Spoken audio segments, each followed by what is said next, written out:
مولانا صاحب، اسلام کے اندر میاں بیوی کے بہت سارے حقوق بیان کیے گئے ہیں، وہیں پر نکاح کی بھی بہت بڑی فضیلت بیان کی گئی ہے۔ طلاق کا کانسیپٹ جو اسلام کے اندر رکھا گیا ہے، اس کی کیا وجوہات ہیں؟ دیکھیں، یہ بڑا اچھا سوال آپ نے پوچھا ہے۔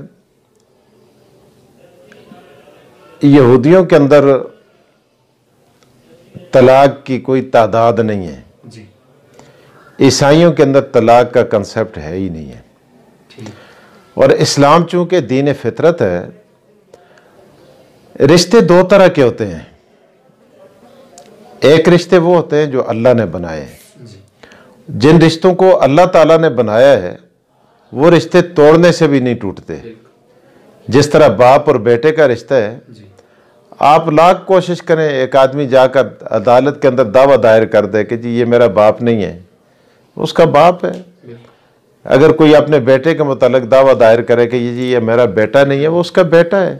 بھائی بہن کا رشتہ، بہن بھائی کا رشتہ، باپ بیٹے کا رشتہ، ماں بیٹی کا رشتہ، بیٹی اور ماں کا رشتہ، یہ رشتے تو توڑنے سے بھی نہیں ٹوٹتے۔ اگر کوئی انکار بھی کرنا چاہے تو منکر نہیں ہو سکتا قطعاً کسی صورت میں بھی، کیونکہ یہ رشتے اللہ نے بنائے ہیں۔ اور بعض رشتے وہ ہوتے ہیں جو ہم نے بنائے ہوتے ہیں، اصولوں کے تحت، اسلامی قوانین کے تحت ہم نے ان کو جوڑا ہوتا ہے۔ مثلاً خامد اور بیوی دونوں پہلے تو آپس میں اجنبی ہوتے ہیں، ایک خاندان میں، دوسرا دوسرے خاندان میں، لیکن اب جب ان کے درمیان نکاح ہو جاتا ہے تو وہ خامد اور بیوی بن جاتے ہیں، پھر ان سے آگے رشتے بنتے ہیں۔ تو اب یہ رشتہ جو ہم نے بنایا ہے، ہم نے جوڑا ہے، اسلام یہ کہتا ہے اس کو اگر آپ دیکھیں کہ اگر آپ نبھا نہیں سکتے، اگر آپ اس کے ساتھ چل نہیں سکتے، آپ کا آپس میں چلنا مشکل ہے، آپ کا گھر عذاب بن چکا ہے، آپ کی زندگی اجیرن ہو چکی ہے، تو آپ اس رشتے کو جس طرح آپ نے اصولوں اور قانونوں کے مطابق آپ نے اس کو جوڑا تھا، آپ اس کو طلاق کے اصول کے تحت اس کو توڑ بھی سکتے ہیں۔ یہ نہیں کہ عیسائیوں کی طرح بس ایک دفعہ نکاح ہو گیا آپ وہ کس صورت میں ٹوٹتا ہی نہیں ہے، وہ جڑا ہی رہے گا۔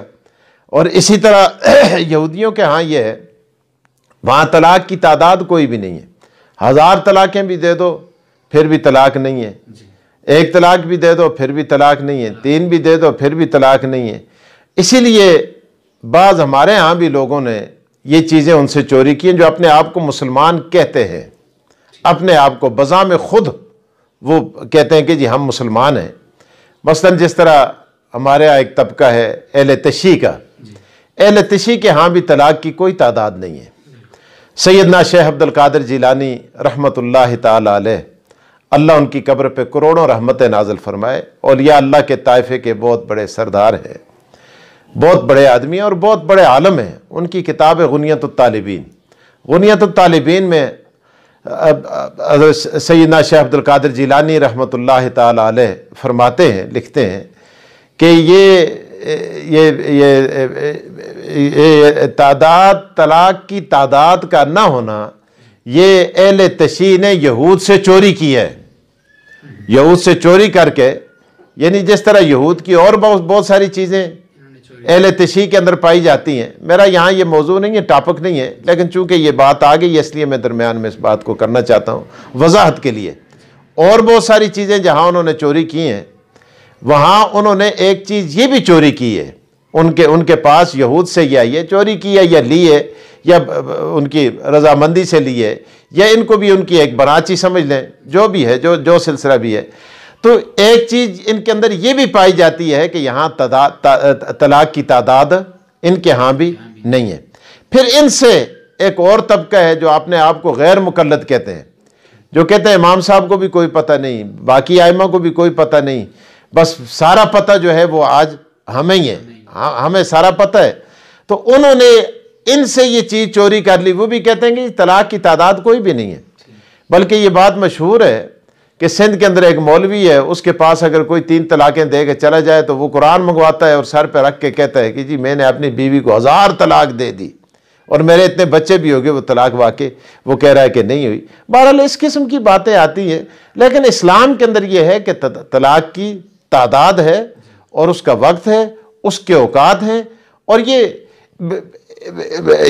ڈھکی چھپی بات نہیں ہے. آپ دیکھیں قرآن کریم کے اندر، قرآن کریم یہاں پڑھا ہوگا، یہ میں آپ کو بھی دیکھیں بتا دیتا ہوں تاکہ ہمارے ناظرین بھی سمجھ جائیں. وہ سمجھتے ہیں کہ جی یہ کوئی بڑا دقیق فقہی مسئلہ ہے کہ اس کے اندر بڑے اختلافات ہیں اور بڑا یہ ہے وہ ہے فلاں ہے فلاں. حالانکہ یہ بالکل واضح قرآن کریم کا مسئلہ ہے.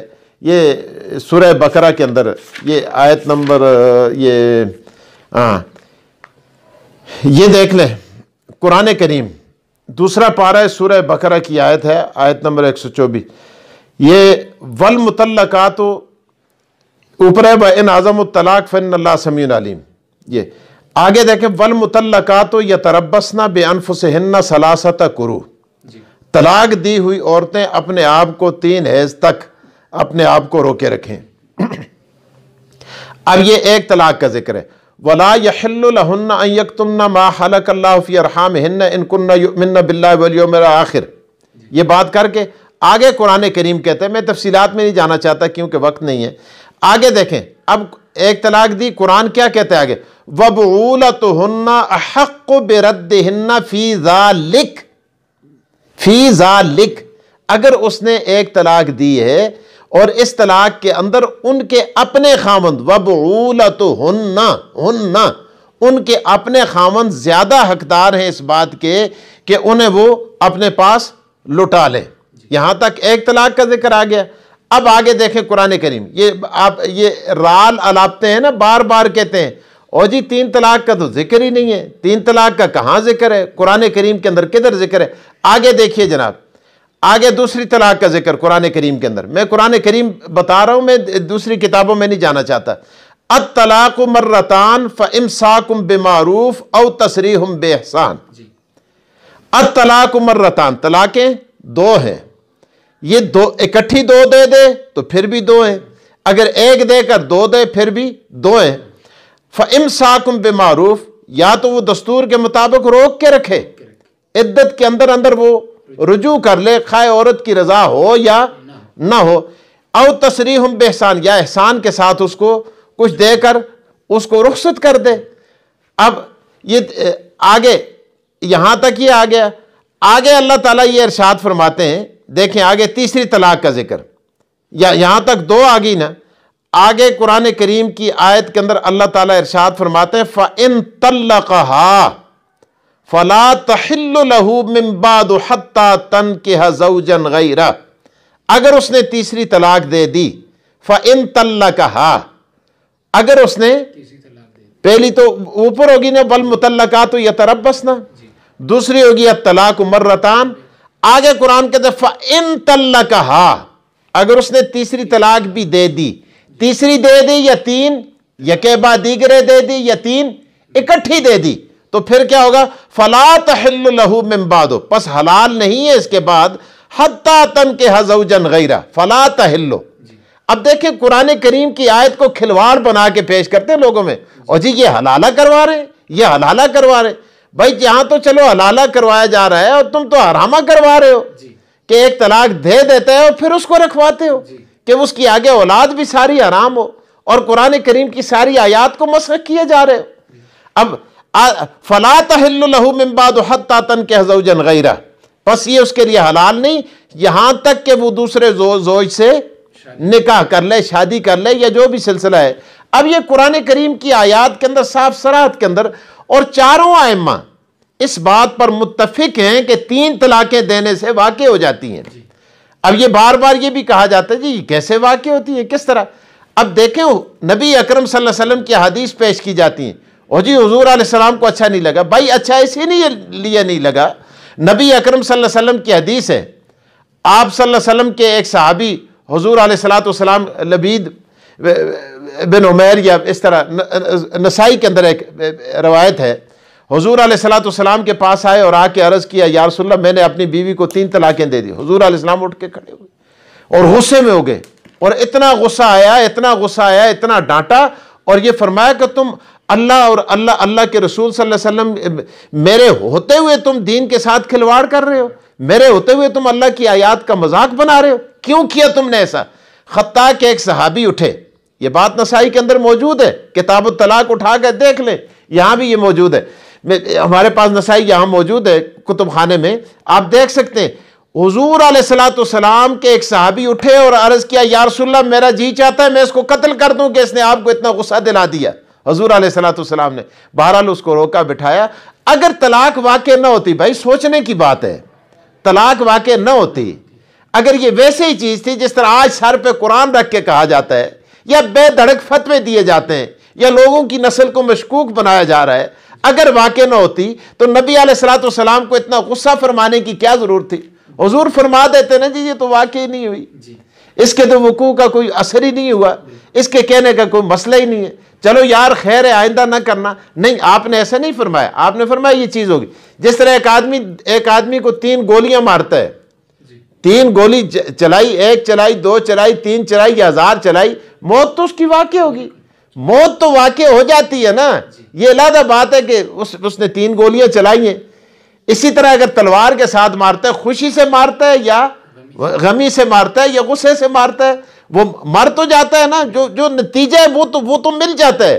ایک آدمی کہیں ڈاکہ ڈالتا ہے، اگرچہ ڈاکہ ڈالنا ناجائز ہے، گولی چلانا ناجائز ہے، کسی کو قتل کرنا ناجائز ہے، تلوار چلانا ناجائز ہے، یہ اچھا فعل نہیں ہے کسی کو قتل کرنا، ڈاکہ ڈالنا اچھا فعل نہیں۔ لیکن کیا ڈاکہ ڈالنے سے، کسی کو لوٹنے سے ایک آدمی مال لے کے جاتا ہے، آپ بتائیں صاحب خانہ کا نقصان ہوتا ہے کہ نہیں ہوتا؟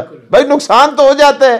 ایک آدمی اگر کسی بیوی کو طلاق دیتا ہے، 3 طلاقیں دے دیتا ہے، تو یہ عقل اگر دماغ کے اندر عقل ہو، آدمی سوچے، تو بھائی عقل بھی اس بات کا تقاضا کرتی ہے کہ بھائی اس نے دے دیے، دینے سے وہ تو خالی ہو گیا، جس طرح ڈاکہ ڈالنے سے وہ سامان سے خالی ہو گیا۔ یہ علیحدہ بات ہے کہ یہ فعل اچھا نہیں ہے، اس فعل کو کوئی بھی اچھا نہیں کہتا، نہ ہمارے ہاں اس کو اچھا تصور کیا جاتا ہے، نہ اسلام میں اچھا اسی لیے تصور نہیں کیا جاتا کہ یہ مؤثر ہے۔ اگر یہ مؤثر نہ ہو، ایک آدمی گولی چلانے سے نہ مرے تو بھائی کوئی مسئلہ نہیں ہے نا، ڈاکہ ڈالنے سے نقصان نہ ہو تو کوئی مسئلہ نہیں ہے نا، اسی لیے مؤثر ہوتا ہے تبھی اس کو مذموم قرار دیا جاتا ہے۔ تو بہرحال ان چیزوں کو سوچنا چاہیے۔ قرآن کریم کی صریح آیات ان کو بالکل مسخ کیا جاتا ہے، پس پش ڈالا جاتا ہے، اور پھر یہ کہا جاتا ہے جی یہ ہیلا کرواتے ہیں اور یہ حلالے کا کہتے ہیں۔ حضور نے فرمایا لعن اللہ المحلل والمحلل، حلالہ کرانے والے پر بھی لعنت، کرنے والے پر بھی لعنت۔